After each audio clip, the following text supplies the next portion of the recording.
73. 형식은 정신없이 집에 돌아왔다. 노파가 옷통을 벗고 말 위에 앉아서 담배를 먹는다. 어깨와 팔꿈치에 뼈가 울퉁불퉁 나오고 주름 잡힌 두 젖이 말라붙은 듯이 가슴에 착 달라붙었다. 귀 밑으로 흘러내리는 두어 줄기 땀이 마치 그의 살이 썩어서 흐르는 송작물 같은 감각을 준다. 반이나 새고 몇 올이 아니 남은 머리털럭과 주름 잡히고 움푹 들어간 두 뺨과 뜨거운 볕에 시드른 풀잎과 같은 그 살과 허리를 구부리고 담배를 먹는 그 모양은 사람에게 말할 수 없는 슬픔을 준다. 그도 일찍 여러 남자의 정신을 황홀하게 하던 젊은 미인이었었다. 그의 생각에 천하 남자는 다 자기를 보고 정신을 잃은 줄 알았었다. 자기의 얼굴과 몸의 아름다움은 영원하리라 하였다. 그렇게 생각한 지가 불과 20-30년 전이었다. 그러나 그의 얼굴과 몸에 있던 아름다움은 다 어디로 날아가고 말았다. 그가 흘리는 땀이 즉 그 아름다움이 녹아내리는 물인 것 같다. 그는 무엇하러 세상에 났으며 세상에 나서 무슨 일을 하였고 무슨 낙을 보았는고. 그렇지만은 그 노파는 아직도 살아간다. 병이 나면 약을 먹고 겨울이 되면 솜옷을 입어가면서 아직도 죽을 생각은 아니하는 것 같다. 내일이나 내년에 무슨 새로운 낙이 오기를 기다리는지도 모르지만은 그는 밤이 새고 아침이 되면 또 자리에서 일어나 밥을 짓고 빨래를 한다. 일찍 형식이가 노파가 빨래하다가 허리를 툭툭 치며 담배를 피우는 것을 보고 담배 먹는 재미로 살을 씹니다 그려 한 적이 있다. 그때의 노파는 빙긋 웃었다. 형식은 그 웃음의 뜻을 모른다. 그로소 하는 뜻인지 아니요 하는 뜻인지 몰랐다. 이 뜻을 아는 사람은 없다. 노파 자기도 모른다. 그러나 누가 보든지 노파의 살아가는 목적은 담배 먹기 위함이다. 그 담배 연기 속에 노파의 모든 행복과 사업이 있다. 노파는 하루 24시간에 거의 절반은 담배 연기를 바라보고 살아간다. 눈도 끔뻑하지 아니하고 독한 담배 연기를 물끄러미 쳐다보고 앉았는 것이 노파의 생활의 중심이다. 노파에게서 만일 담배를 빼앗으면 이는 생명을 빼앗음이나 다름없다. 평생 아랫목에 우두커니 섰는 대찐배고 헝겊으로도 3군데나 감은 담뱃대가 즉 노파의 생명이다. 노파의 입에서 담배 연기가 아니 나오게 되면 이는 노파의 몸에 피가 아니 돌아가게 된 표다. 노파 자기는 이렇게 생각하는지 아니하는지 모르지만은 곁에서 보기에는 암만 해도 그렇게밖에 더 생각할 수가 없다. 담배 먹기밖에 노파에게 무슨 인생의 목적이 있는 것 같지 아니하다. 형식이가 정신없이 들어올 때에 노파가 무슨 생각을 하였는지 모른다. 아마 아무 생각도 없이 다만 무럭무럭 피어오르는 담배 연기만 쳐다보았을 것 같다. 만일 무슨 생각이 있었다 하면 그는 아마 희미한 안개 속으로 보는 듯한 젊었을 적 기억일 것이다. 어떤 대감집에서 세력을 잡던 기억, 젊고 고운 문객의 품에 안기었던 기억, 그렇지 않으면 토실토실한 아기의 손에 자기의 부드럽고 살찐 젖꼭지를 잡히던 기억, 또는 다 자란 아이들이 턱춤을 추며 죽던 기억, 또는 아무 때 어디서 어떠한 고운 옷을 입고 어떠한 맛나는 음식을 먹던 기억일 것이다. 아마 하루에 몇 번씩 담배 연기 속에 이러한 기억이 떠오르는 것을 볼 것이다.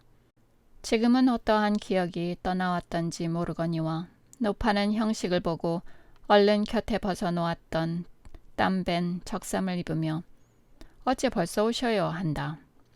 형식은 두루마기와 모자를 벗어 획 방 안에 집어 던지면서 학교에도 다 갔소. 왜 이제는 학교에 아니 가셔요. 이제는 교사도 그만둘랍니다 하고 툇마루에 콩 하고 몸을 던지는 듯이 걸터 앉으며 냉수나 한 그릇 주시오. 속에서 불길이 피어올라 못 견디겠소. 노파는 부엌에 들어가 사기 대접에 냉수를 떠다가 형식을 준다. 형식은 냉수를 한 모금에 다 들이켜더니 시원하다. 냉수가 제일 좋다. 하고 밀수 먹은 사람 모양으로 만나는 듯이 입을 다시며 혀를 내밀어 아래 윗입술에 묻은 물을 말끔 빨아들인다. 노파는 이상한 듯이 물끄러미 보더니 자기 방에 건너가 초갑과 담뱃대를 들고 형식의 곁으로 온다. 형식은 또 나를 위로할 작정으로 오는구나 하고 괴로운 중에도 속으로 웃었다. 그러나 노파의 위로를 듣는 것이 더욱 괴로울 듯하여 먼저 말끝을 돌려 어저께 신주사 안 오셨어요? 아니요. 클레이는 신주사를 싫어하셔요. 한동안은 퍽 신주사를 좋아하셨지요. 누가 신주사를 싫어하나요? 너무 함부로 말씀을 하시니 그렇지 하고 픽 웃는다. 장치계에 구덕이 있다고 하고 형식도 하하 웃었다. 노파는 이 기회를 아니 놓치리라 하는 듯이 그런데 학교를 그만두셔요. 그 배악감인가 하는 사람과 다투셨어요. 다툰 것도 아니에요. 교사 노릇도 너무 오래 했으니 이제는 다른 것을 좀 해보지요. 다른 것? 무엇이요? 옳지. 이제는 벼슬을 하시오. 그런 배악감 같은 사람과 같이 있으니깐 살이 내리지. 벼슬을 하면 자기나 좋아요. 저 건너편 집 아들도 일전에 무슨 주사를 해서 나는 벼슬보다 중노릇을 하고 싶어요. 저 깊은 산속에 들어가서 조그만 암자에다가 옳지. 칡배 장삼에 나무아미타불 나무아미타불 하는 것이 제일 좋아요. 하고 웃으며 노파를 본다. 노파는 눈이 둥그레지며 철원 무엇을 못해서 중이 되어요. 중이 아니면 무엇을 해요. 한참 잠잠하였다. 74. 형식은 무심 중 중노릇을 하고 싶어요 하였다. 그러나 말을 하고 본즉 과연 중되는 것이 제일 좋을 듯하다. 또 중될 것밖에 더 길이 없는 것도 같다. 조선의 문명을 위하여 자기의 명예를 위하여 힘쓰겠다는 마음이 일시에 다 사라지는 것 같다. 마치 어떤 사람이 아내도 죽고 아들, 딸도 다 죽고 재산도 다 없어진 때에 느끼는 듯한 슬픔과 절망이 가득 찼다. 영체의 죽은 것과 영체의 집이 멸망한 것과 자기가 지금 4년급 학생에게 욕을 당한 것과 모든 것이 힘을 합하여 형식의 정신을 깊고 어두운 땅속으로 끌고 들어가는 것 같다. 지금껏 자기가 해온 생활이 마치 아무 뜻도 없고 맛도 없는 것 같고 길고 불쾌한 꿈을 꾸다가 우연히 번쩍 눈을 뜬 것 같이 불쾌한 생각이 난다.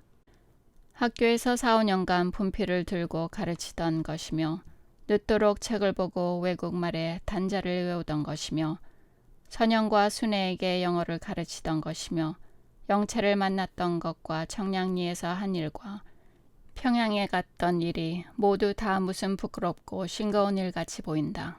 지금껏 정답게 생각하여 오던 노파까지도 마치 무슨 더럽고 냄새나는 물건같이 보인다.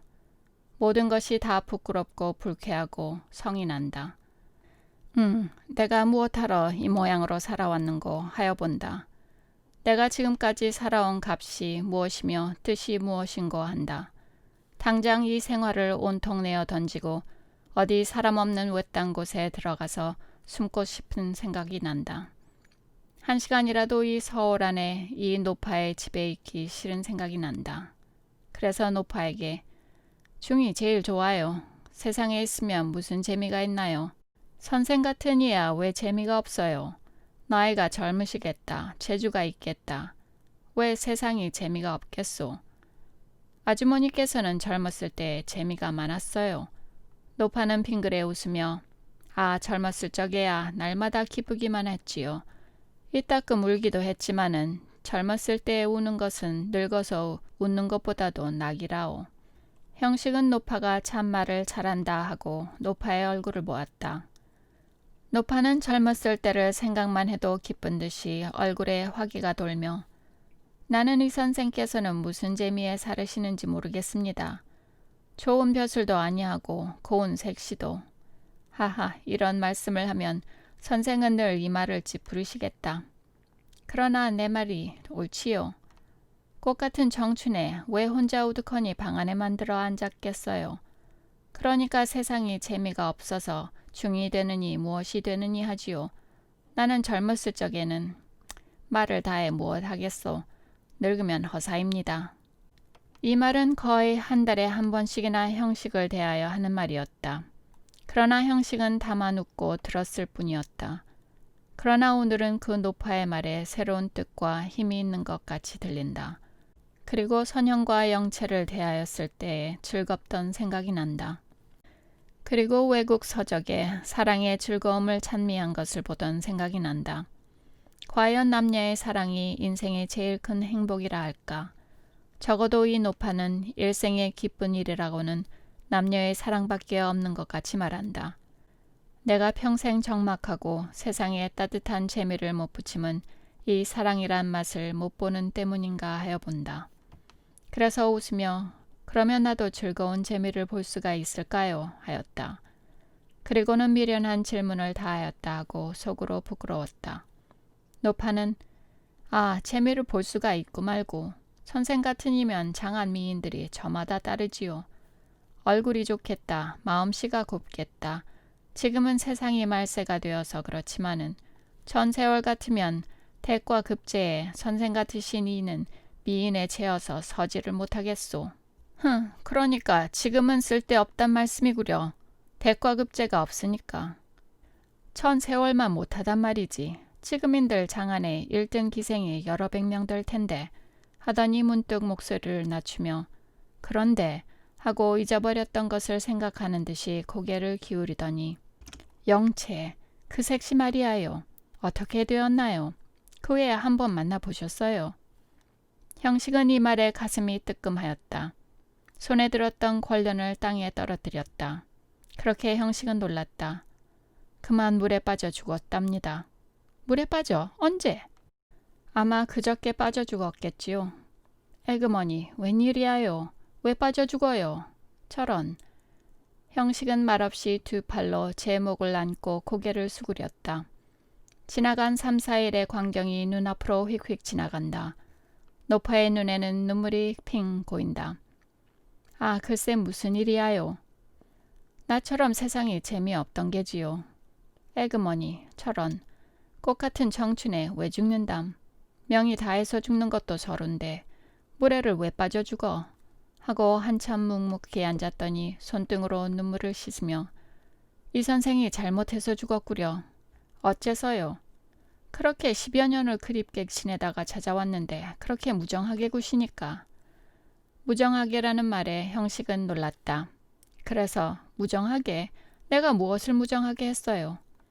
무정하지 않고 손이라도 따뜻이 잡아주는 것이 아니라 손을 어떻게 잡아요?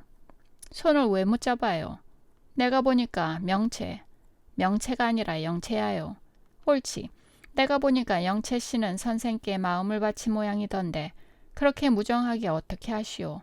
또 간다고 할 적에도 붙들어 만류를 하든가 따라가는 것이 아니라 하고 형식을 원망한다.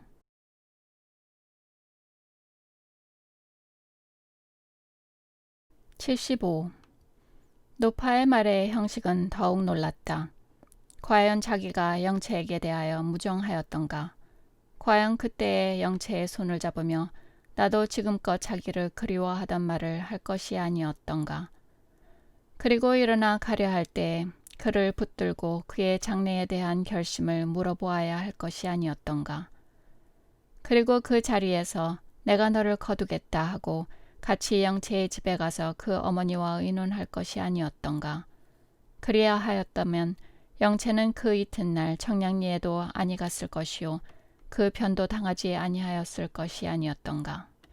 또 청량리에서 같이 다방골로 오는 동안에도 내가 너를 거두마 할 것이 아니었던가. 다방골로 가지 말고 다른 객점이나 내 집에 데리고 올 것이 아니었던가. 그리하였다면 평양으로 갈 생각도 아니하고 물에 빠져 죽지도 아니할 것이 아니었던가. 옳다. 노파의 말과 같이 영채를 죽인 것은 내다. 영채가 내 집에 온 것은 나도 너를 기다리고 있었다. 이제야 만났구나 하는 내 말을 들으려 함이다. 그리고 이제부터 너는 내 아내다 하는 말을 들으려 함이다. 그런데 나는 그때 무슨 생각을 하였나. 영채가 기생이나 아니 되었으면 좋겠다. 어떤 상류 가정에 거둠이 되어 여학교에나 다녔으면 좋겠다. 이러한 생각을 하였다. 그리고 마음속으로는 선영이가 있는데 왜 영채가 뛰어나왔나. 영채가 기생이거나 네 첩이 되었으면 좋겠다 하기도 하였다. 아, 상류 가정은 무엇이며 기생은 무엇인가. 또 나는 왜 그 이튿날 아침에 일찍이 영채를 찾지 아니하였던고. 학교를 위해서, 교육가라는 명예를 위해서. 옳다, 영채를 죽인 것은 내다. 그리고 평양까지 따라 내려갔다가 영채의 시체도 찾아보지 아니하고 왔다. 칠성문 밖에서도 도리어 기쁜 마음을 가지고 왔다. 밤새도록 차 속에서도 영채는 생각도 아니하고 왔다.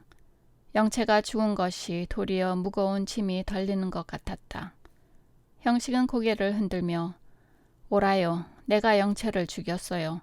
내가 죽였어요. 나를 위하여 살아오던 영채를 내 손으로 죽였어요. 하고 몹시 괴로운 듯이 숨이 차다. 노파는 도리어 미안한 생각이 나서 다 제 팔자지요. 아니야요. 내가 죽였어요. 이때의 우선이가 대패밥 펑거지를 들으며 들어와 인사도 없이 언제 왔나? 그래 찾았나? 형식은 우선은 보지도 아니하고 내가 죽였네. 영채를 내가 죽였네. 죽었어. 그 전보가 아니 같던가. 내가 죽였어. 그러고서는 나는 그의 시체도 찾지 아니하고 왔네. 그려 학생들 쉴까 봐서.